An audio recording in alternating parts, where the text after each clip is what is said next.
কোথায় যাচ্ছ? বেড়ি করতে? হ্যাঁ, বেড়ি করতে যাচ্ছ?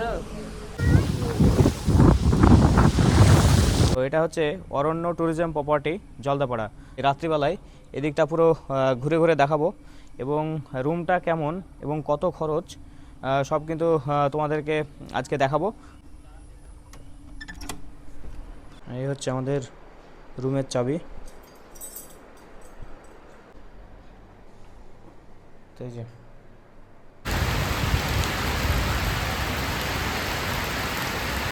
দর্শক বন্ধুরা, আজ আমরা মুর্শিদাবাদ থেকে শুরু করেছি উত্তরবঙ্গের উদ্দেশ্যে এক দীর্ঘ এবং সুন্দর রোড ট্রিপ।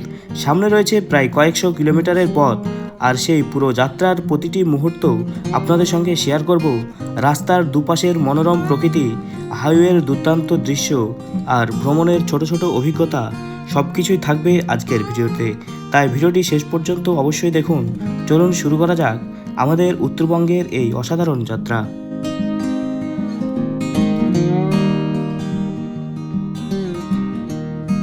মুর্শিদাবাদের বহরমপুর শহর ছেড়ে আমরা ধীরে ধীরে এগিয়ে চলেছি উত্তরবঙ্গের পথে। প্রায় 40 কিলোমিটার পথ অতিক্রম করার পর সামনে দেখা মিলল আহিরন ব্রিজের। ভাগীরথী নদীর উপর নির্মিত এই সেতু শুধু যাতায়াতের জন্য নয়, চারপাশের মনোরম প্রাকৃতিক সৌন্দর্যের জন্য ভ্রমণপ্রেমীদের কাছে বেশ জনপ্রিয়। তো গুড মর্নিং সবাইকে। আবারও চলে এসেছি নতুন একটি ব্লগ নিয়ে। তো আজকের উদ্দেশ্য হচ্ছে নর্থ বেঙ্গল। তো নর্থ বেঙ্গলে কোথায় যাচ্ছি সেটা তোমাদেরকে ভিডিওতে দেখাবো।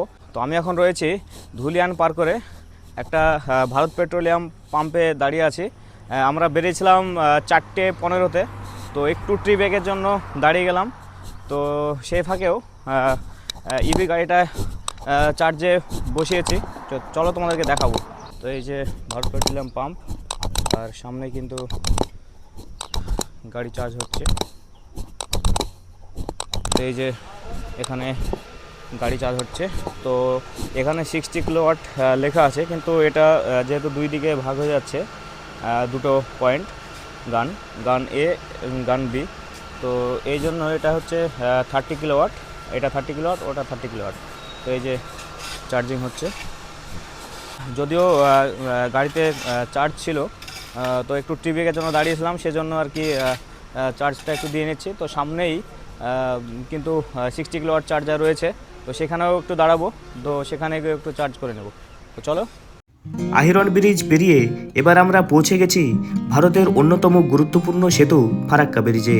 প্রায় 2.24 কিলোমিটার দীর্ঘ এই সেতুটি গঙ্গা নদীর উপর নির্মিত এবং উত্তরবঙ্গের সঙ্গে দক্ষিণবঙ্গে যোগাযোগের অন্যতম প্রধান মাধ্যম। 109টি গেট বিশিষ্ট এই ব্যারেজ গঙ্গা নদীর জল নিয়ন্ত্রণে গুরুত্বপূর্ণ ভূমিকা পালন করে। ফারাক্কা পার হতেই আমরা প্রবেশ করলাম মালদা জেলায়। এখান থেকে শুরু হচ্ছে আমাদের উত্তরবঙ্গ সফরের নতুন অধ্যায়। এই যে ওখানে চার্জ হচ্ছে।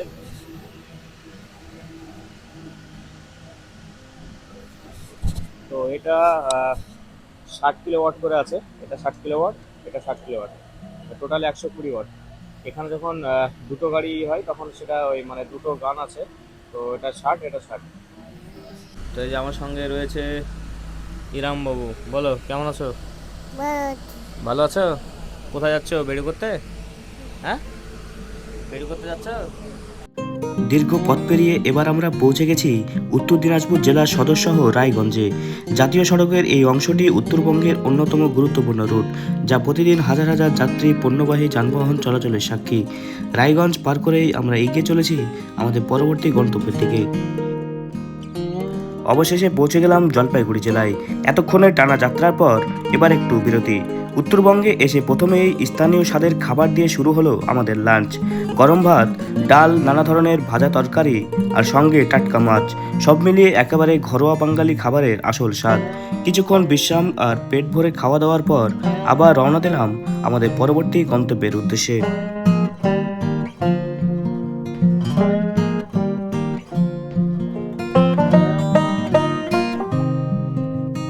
জলপাইগুড়ি জেলা পৌঁছতেই রাস্তার দুপাশের দৃশ্য যেন একেবারে বদলে গেল। যতদূর চোখ যায় শুধু সবুজে মোড়া বিস্তীর্ণ চা বাগান। দোয়াশ অঞ্চলের এই মনোমুগ্ধকর সৌন্দর্য প্রতিটি ভ্রমণ পিপাসুকে মুগ্ধ করে। এই সবুজ প্রকৃতির মাঝ দিয়েই আমরা পৌঁছে গেলাম আলিপুরদুয়ার জেলার মাদারিহাটে। জলদাপাড়া জাতীয় উদ্যানের প্রবেশদ্বার হিসাবে পরিচিত এই স্থানটি একশৃঙ্গ গন্ডার, হাতির সাফারি এবং ডুয়ার্সের অপূর্ব প্রাকৃতিক সৌন্দর্যের জন্য সারা দেশেই বিখ্যাত। এখান থেকেই শুরু হচ্ছে আমাদের ডুয়ার্স সফরের নতুন অধ্যায়।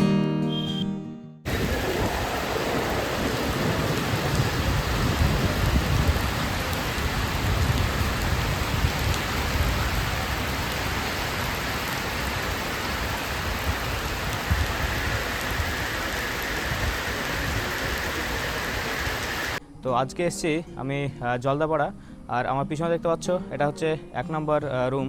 তো এটা হচ্ছে অরণ্য ট্যুরিজম প্রপার্টি জলদাপাড়া। তো আজকে এখানে নাইট স্টে করব এবং তোমাদেরকে এই রাত্রিবেলায় এদিকটা পুরো ঘুরে ঘুরে দেখাবো এবং রুমটা কেমন এবং কত খরচ সব কিন্তু তোমাদেরকে আজকে দেখাবো। তো চলো রুমের ট্যুর দিয়ে দিই। এই হচ্ছে আমাদের রুমের চাবি। ঢুকে ঢুকে দেখতে পাচ্ছ বেড রয়েছে, এখানে লাগেজ রাখার জন্য জায়গা আছে, এখানে টেবিল আছে, এখানে টিভি আছে, এখানে দুটো চেয়ার আছে, আর এই যে বিছানা। তো এখানে একটা আয়না রয়েছে। তো এবার তোমাদেরকে টয়লেটটা দেখাবো। তো এই যে গিজার রয়েছে, কোমোড রয়েছে, এখানে বেসিন, সাবান রয়েছে,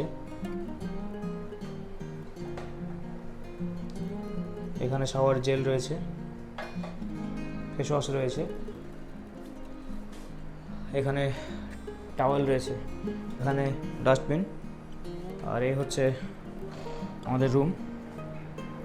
এখন রয়েছি জলদাপাড়া। তো আজকে জলদাপাড়া ন্যাশনাল পার্ক যাব। এখানে ঠিক পাশেই রয়েছে জলদাপাড়া ন্যাশনাল পার্ক এবং সেখানে জিপ সাফারি করব।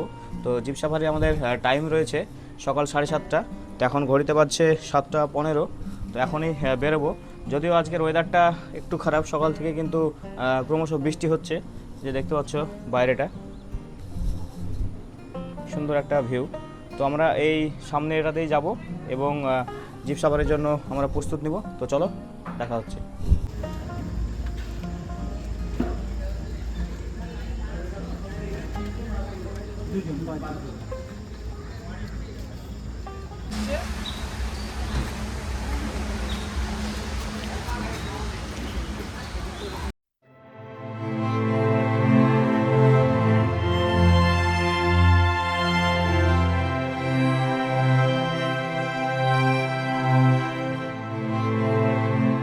ন্যাশনাল পার্কের গেট খোলা হচ্ছে। তো এখন আমরা সাফারিতে যাচ্ছি, তো জিপ সাফারি। তো তোমাদেরকে দেখাবো কী কী জন্তু জানোয়ার দেখতে পাচ্ছি। তো চলো, এই যে গাড়ি, তো এই যে গেট খোলা হলো। তো এই যে আরেকটা গাড়ি রয়েছে, জলদাপাড়া ন্যাশনাল পার্ক কার সাফারি দেখতে পাচ্ছ।